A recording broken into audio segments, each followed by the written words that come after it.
The Prelude, Book 1st William Wordsworth. Introduction. Childhood and school time. Oh, there is blessing in this gentle breeze, a visitant that while it fans my cheek doth seem half conscious of the joy it brings from the green fields, and from yon azure sky. Whate'er its mission, the soft breeze can come to none more grateful than to me. Escape from the vast city, where I long had pinned a discontented sojourner, now free as a bird, to settle where I will. What dwelling shall receive me? In what vale shall be my harbor? Underneath what grove shall I take up my home? And what clear stream shall with its murmur lull me into rest? The earth is all before me. With a heart joyous, nor scared at its own liberty, I look about, and should the chosen guide be nothing better than a wandering cloud, I cannot miss my way. I breathe again.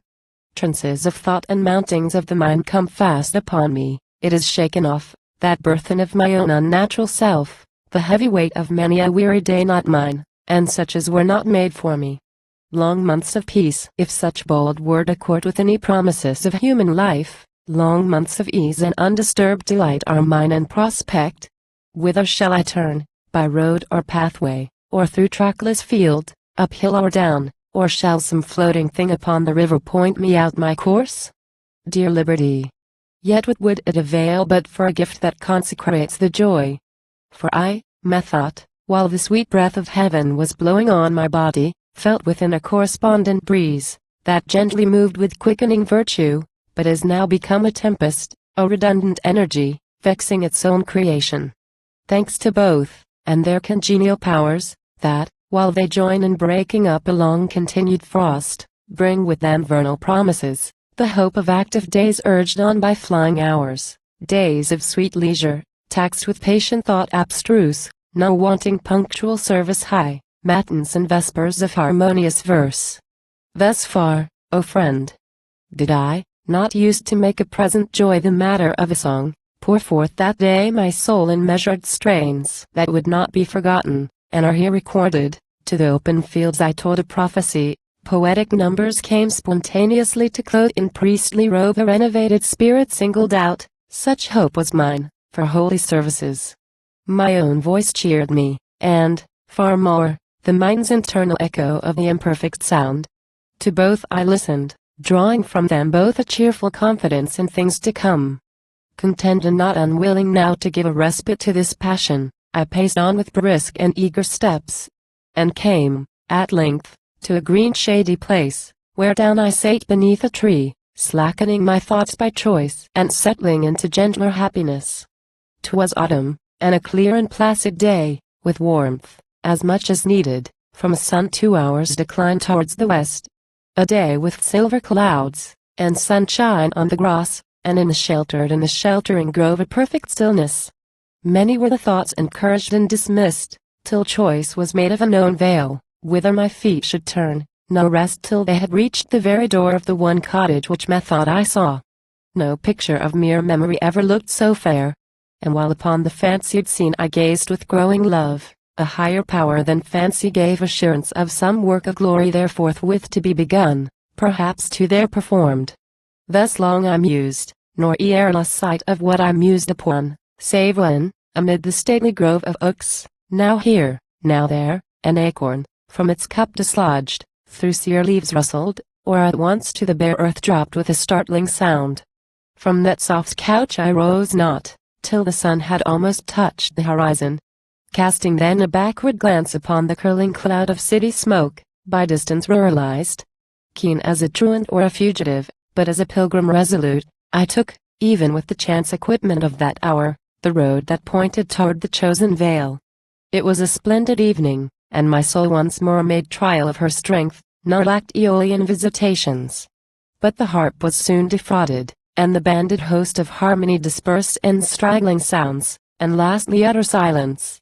Ampersand quo. Be it so? Why think of anything but present good? Ampersand quo. So, like a homebound laborer, I pursued my way beneath the mellowing sun, that shed mild influence, nor left in me one wish again to bend the Sabbath of that time to a servile yoke. What need of many words? A pleasant loitering journey, through 3 days continued, brought me to my hermitage. I spare to tell of what ensued, the life in common things, the endless store of things, rare, or at least so seeming, every day found all about me in one neighborhood the self-congratulation, and, from morn to night, unbroken cheerfulness serene. But speedily an earnest longing rose to brace myself to some determined aim, reading or thinking, either to lay up new stores, or rescue from decay the old by timely interference, and therewith came hopes still higher, that with outward life I might undo some air fantasies that had been floating loose about for years, and to such beings temperately deal forth the many feelings that oppressed my heart. That hope hath been discouraged. Welcome light dawns from the east, but dawns to disappear and mock me with a sky that ripens not into a steady morning, if my mind, remembering the bold promise of the past, would gladly grapple with some noble theme, vain is her wish. Where'er she turns she finds impediments from day to day renewed. And now it would content me to yield up those lofty hopes a while, for present gifts of humbler industry. But, oh, dear friend, the poet, gentle creature as he is, hath, like the lover, his unruly times. His fits when he is neither sick nor well, though no distress be near him but his own unmanageable thoughts, his mind, best pleased while she as duteous as the mother dove sits brooding, lives not always to that end, but like the innocent bird, hath goadings on that drive her as in trouble through the groves. With me is now such passion, to be blamed no otherwise than as it lasts too long.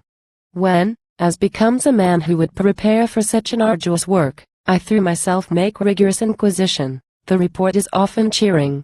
For I neither seem to lack that first great gift, the vital soul, nor general truths, which are themselves a sort of elements and agents, under powers, subordinate helpers of the living mind, nor am I naked of external things, forms, images, nor numerous other aids of less regard, though one perhaps with toil and needful to build up a poet's praise.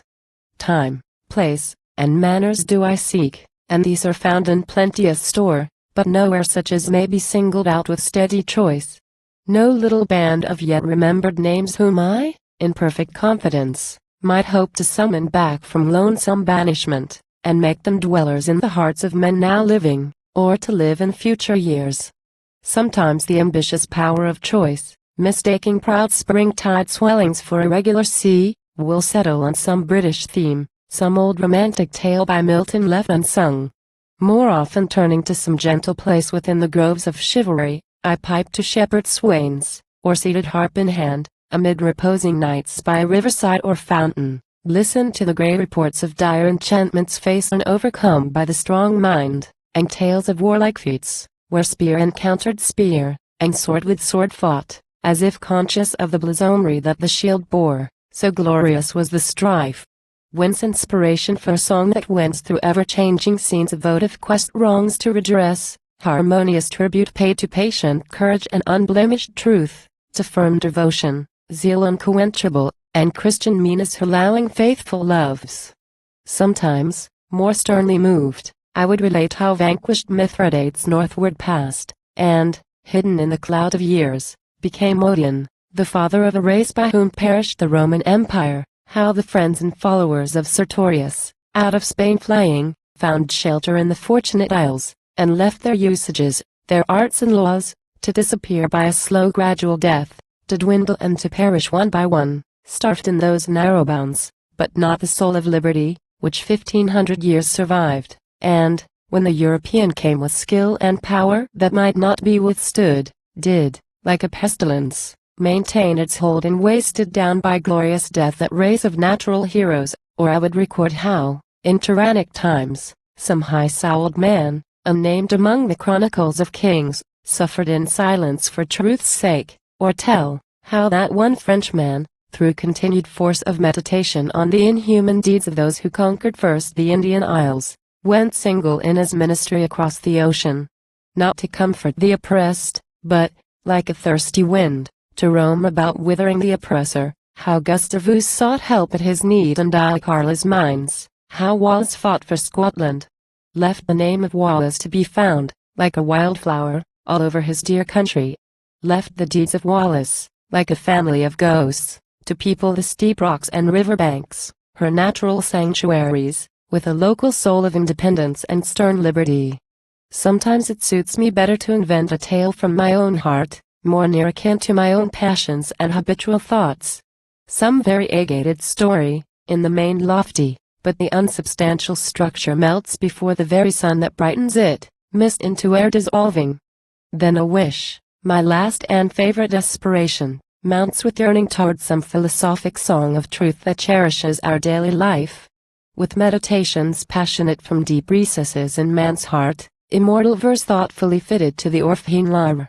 But from this awful burthen I full soon take refuge and beguile myself with trust that mellower years will bring a riper mind and clearer insight. Thus my days are passed in contradiction, with no skill to part vague longing, haply bred by want of power, from paramount impulse not to be withstood, a timorous capacity, from prudence, from circumspection, infinite delay.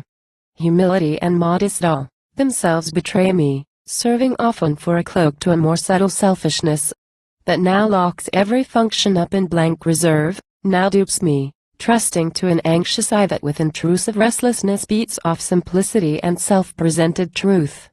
Ah! Better far than this, to stray about voluptuously through fields and rural walks, and ask no record of the hours, resigned to vacant musing, unreproved neglect of all things, and deliberate holiday. Far better never to have heard the name of zeal and just ambition, than to live baffled and plagued by a mind that every hour turns recreant to her task. Takes heart again, then feels immediately some hollow thought hang like an interdict upon her hopes. This is my lot. For either still I find some imperfection in the chosen theme, or see of absolute accomplishment much wanting, so much wanting, in myself, that I recoil and droop, and seek repose in listlessness from vain perplexity, unprofitably traveling toward the grave, like a false steward who hath much received and renders nothing back. Was it for this that one, the fairest of all rivers, loved to blend his murmurs with my nurse's song, and, from his alder shades and rocky falls, and from his fords and shallows, sent a voice that flowed along my dreams? For this, didst thou, O Derwent, winding among grassy holms where I was looking on, a babe in arms, make ceaseless music that composed my thoughts to more than infant softness, giving me amid the fretful dwellings of mankind a foretaste, a dim earnest, of the calm that nature breathes among the hills and groves. When he had left the mountains and received on his smooth breast the shadow of those towers that yet survive, a shattered monument of feudal sway, the bright blue river passed along the margin of our terrace walk, a tempting playmate whom we dearly loved. Oh, many a time have I, a 5 years child, in a small mill race severed from his stream, made one long bathing of a summer's day, basked in the sun, and plunged and basked again alternate, all summer's day, or scoured the sandy fields, leaping through flowery groves of yellow ragwort. Or, when rock and hill, the woods, and distant Skidraw's lofty height, were bronzed with deepest radiance, stood alone beneath the sky, as if I had been born on Indian plains, and from my mother's hut had run abroad in wantoness, to sport a naked savage, in the thunder shower. Fair seed time had my soul, and I grew up fostered alike by beauty and by fear, much favored in my birthplace, and no less in that beloved vale to which ere long we were transplanted. There were we let loose for sports of wider range. I had told 10 birthdays, when among the mountain slopes frost, and the breath of frosty wind, had snapped the last autumnal crocus. 'Twas my joy with store of springes o'er my shoulder hung to range the open heights where woodcocks run along the smooth green turf. Through half the night, scudding away from snare to snare, I plied that anxious visitation.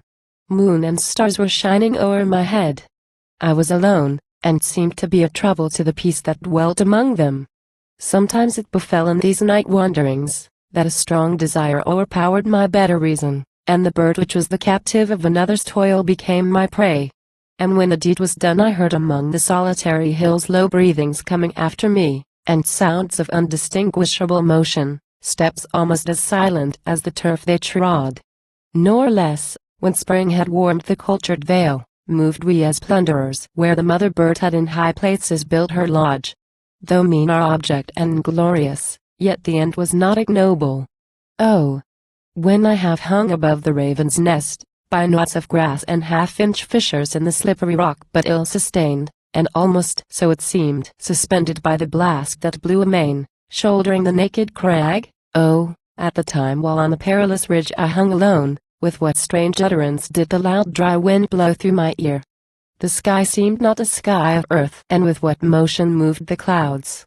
Dust as we are, the immortal spirit grows like harmony and music. There is a dark inscrutable workmanship that reconciles discordant elements, makes them cling together in one society.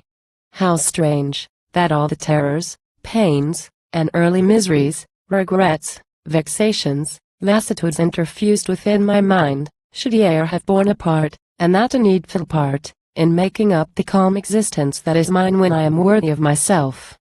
Praise to the end. Thanks to the means which nature deigned to employ, whether her fearless visitings, or those that came with soft alarm, like hurtless light opening the peaceful clouds. Or she would use severer interventions, ministry more palpable, as best might suit her aim. One summer evening, led by her, I found a little boat tied to a willow tree within a rocky cave, its usual home. Straight I unloosed her chain, and stepping and pushed from the shore. It was an act of stealth and troubled pleasure, nor without the voice of mountain echoes did my boat move on, leaving behind her still, on either side, small circles glittering idly in the moon, until they melted all into one track of sparkling light. But now, like one who rose, proud of his skill, to reach a chosen point with an unswerving line, I fixed my view upon the summit of a craggy ridge, the horizon's utmost boundary. Far above was nothing but the stars and the gray sky. She was an elf in pinnace. Lustily I dipped my oars into the silent lake, and, as I rose upon the stroke, my boat went heaving through the water like a swan. When, from behind that craggy steep till then the horizon's bound, a huge peak, black and huge, as if with the voluntary power instinct, upreared its head. I struck and struck again, and growing still in stature the grim shape towered up between me and the stars, and still, for so it seemed, with purpose of its own and measured motion like a living thing, strode after me. With trembling oars I turned, and through the silent water stole my way back to the covert of the willow tree. There in her mooring place I left my bark, and through the meadows homeward went, in grave and serious mood. But after I had seen that spectacle, for many days, my brain worked with a dim and undetermined sense of unknown modes of being. O'er my thoughts there hung a darkness, call it solitude or blank desertion. No familiar shapes remained, no pleasant images of trees, of sea or sky, no colors of green fields. But huge and mighty forms, that do not live like living men, moved slowly through the mind by day, and were a trouble to my dreams. Wisdom and spirit of the universe, thou soul that art the eternity of thought that givest to forms and images a breath and everlasting motion, not in vain by day or starlight thus from my first dawn of childhood didst thou intertwine for me the passions that build up our human soul, not with the mean and vulgar works of man, but with high objects, with enduring things, with life and nature, purifying thus the elements of feeling and of thought, and sanctifying, by such discipline, both pain and fear, until we recognize a grandeur in the beatings of the heart. Nor was this fellowship vouchsafed to me with stinted kindness.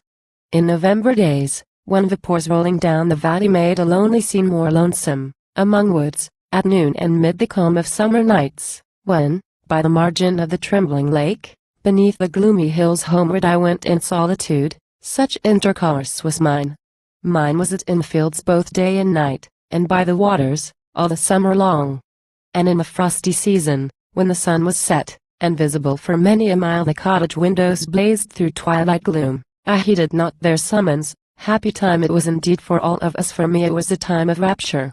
Clear and loud the village clock tolled 6, I wheeled about, proud and exulting like an untired horse that cares not for his home. All shod with steel, we hissed along the polished ice in games confederate, imitative of the chase and woodland pleasures, the resounding horn, the pack loud trimming, and the hunted hare. So through the darkness and the cold we flew, and not a voice was idle. With the din smitten, the precipices rang aloud. The leafless trees and every icy crag tinkled like iron, while far distant hills into the tumult sent an alien sound of melancholy not unnoticed, while the stars eastward were sparkling clear, and in the west the orange sky of evening died away. Not seldom from the uproar I retired into a silent bay, or sportively glanced sideway, leaving the tumultuous throng, to cut across the reflex of a star that fled, and, flying still before me, gleamed upon the glassy plain. And oftentimes, when we had given our bodies to the wind, and all the shadowy banks on either side came sweeping through the darkness, spinning still the rapid line of motion, then at once have I, reclining back upon my heels, stopped short. Yet still the solitary cliffs wheeled by me even as if the earth had rolled with visible motion her diurnal round. Behind me did they stretch in solemn train, feebler and feebler, and I stood and watched till all was tranquil as a dreamless sleep. Ye presences of nature in the sky and on the earth? Ye visions of the hills, and souls of lonely places, can I think a vulgar hope was yours when ye employed such ministry, when ye, through many a year haunting me thus among my boyish sports, on caves and trees, upon the woods and hills, impressed, upon all forms, the characters of danger or desire, and thus did make the surface of the universal earth, with triumph and delight, with hope and fear, work like a sea? Not uselessly employed, might I pursue this theme through every change of exercise and play, to which the year did summon us in his delightful round. We were a noisy crew. The sun in heaven beheld not vales more beautiful than ours, nor saw abandoned happiness and joy richer, or worthier of the ground they trod. I could record with no reluctant voice the woods of autumn, and their hazel bowers with milk-white clusters hung. The rod and line, true symbol of hope's foolishness, whose strong and unreproved enchantment led us on by rocks and pools shut out from every star, all the green summer, to forlorn cascades among the windings hid of mountain brooks. Unfading recollections. At this hour the heart is almost mine with which I felt, from some hilltop on sunny afternoons, the paper kite high among fleecy clouds pull at her rein like an impetuous courser. Or, from the meadows sent on gusty days, beheld her breast the wind, then suddenly dashed headlong, and rejected by the storm. Ye lowly cottages wherein we dwelt, a ministration of your own was yours. Can I forget you, being as you were so beautiful among the pleasant fields in which ye stood? Or can I here forget the plain and seemly countenance with which ye dealt out your plain comforts? Yet had ye delights and exultations of your own. Eager and never weary we pursued our home amusements by the warm peat fire at evening, when with pencil, and smooth slate and square divisions parcelled out and all with crosses and with cipher scribbled o'er, we schemed and puzzled, head opposed to head in strife too humble to be named in verse, or round the naked table, snow-white deal, cherry or maple, sate in close array, and to the combat, blue or whist, led on a thick-ribbed army. Not, as in the world, neglected and ungratefully thrown by even for the very service they had wrought, but husbanded through many a long campaign. Uncouth assemblage was it, where no few had changed their functions, some, plebeian cards which fate, beyond the promise of their birth, had dignified, and called to represent the persons of departed potentates. Oh, with what echoes on the board they fell! Ironic diamonds, clubs, hearts, diamonds, spades, a congregation piteously akin. Cheap matter offered they to boyish wit, those sooty knaves, precipitated down with scoffs and taunts, like Vulcan out of heaven, the paramount ace, a moon in her eclipse, queens gleaming through their splendor's last decay, and monarchs surly at the wrongs sustained by royal visages. Meanwhile abroad incessant rain was falling, or the frost raged bitterly, with keen and silent tooth. And, interrupting oft that eager game, from under Thwaites' splitting fields of ice the pent-up air, struggling to free itself, gave out to meadow grounds and hills a loud protracted yelling, like the noise of wolves howling in troops along the Bothnick main.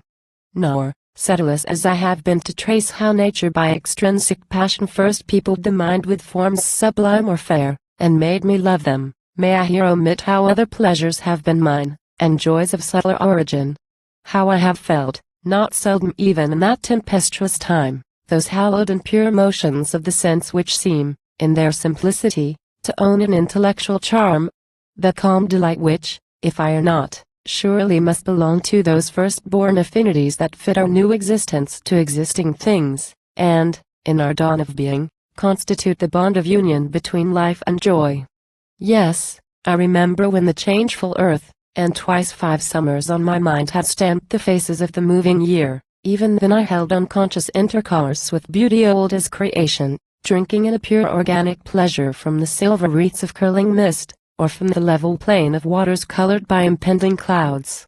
The sands of Westmoreland, the creeks and bays of Cumbria's rocky limits, they can tell how, when the sea threw off his evening shade, and to the shepherd's hut on distant hills sent welcome notice of the rising moon, how I have stood, to fancies such as these a stranger, linking with the spectacle no conscious memory of a kindred sight, and bringing with me no peculiar sense of quietness or peace. Yet have I stood, even while mine eye hath moved o'er many a league of shining water, gathering as it seemed, through every hairbreadth in that field of light, new pleasure like a bee among the flowers. Thus oft amid those fits of vulgar joy which, through all seasons, on a child's pursuits or prompt attendance, mid that giddy bliss which, like a tempest, works along the blood and is forgotten. Even then I felt gleams like the flashing of a shield. The earth and common face of nature spake to me rememberable things. Sometimes, 'tis true, by chance collisions and quaint accidents, like those ill-sorted unions, works supposed of evil-minded fairies, yet not vain nor profitless, if haply they impressed collateral objects and appearances, albeit lifeless then, and doomed to sleep until maturer seasons call them forth to impregnate and to elevate the mind. And if the vulgar joy by its own weight wearied itself out of the memory, the scenes which were a witness of that joy remained in their substantial lineaments depicted on the brain, and to the eye were visible, a daily sight. And thus by the impressive discipline of fear, by pleasure and repeated happiness, so frequently repeated, and by force of obscure feelings representative of things forgotten, these same scenes so bright, so beautiful, so majestic in themselves, though yet the day was distant, did become habitually dear, and all their forms and changeful colors by invisible links were fastened to the affections. I began my story early, not misled, I trust, by an infirmity of love for days disowned by memory ere the breath of spring planting my snowdrops among winter snows, nor will it seem to thee, O friend, so prompt in sympathy, that I have lengthened out with fond and feeble tongue a tedious tale. Meanwhile, my hope has been, that I might fetch invigorating thoughts from former years, might fix the wavering balance of my mind, and haply meet reproaches too, whose power may spur me on, in manhood now mature to honorable toil. Yet should these hopes prove vain, and thus should neither I be taught to understand myself, nor thou to know with better knowledge how the heart was framed of him thou lovest, need I dread from thee harsh judgments, if the song be loath to quit those recollected hours that have the charm of visionary things, those lovely forms and sweet sensations that throw back our life, and almost make remotest infancy a visible scene, on which the sun is shining? One end at least hath been attained. My mind hath been revived, and if this genial mood desert me not, forthwith shall be brought down through later years the story of my life. The road lies plain before me. 'Tis a theme single and of determined bounds, and hence I choose it rather at this time, than work of ampler or more varied argument, where I might be discomfited and lost, and certain hopes are with me, that to thee this labor will be welcome, honored friend.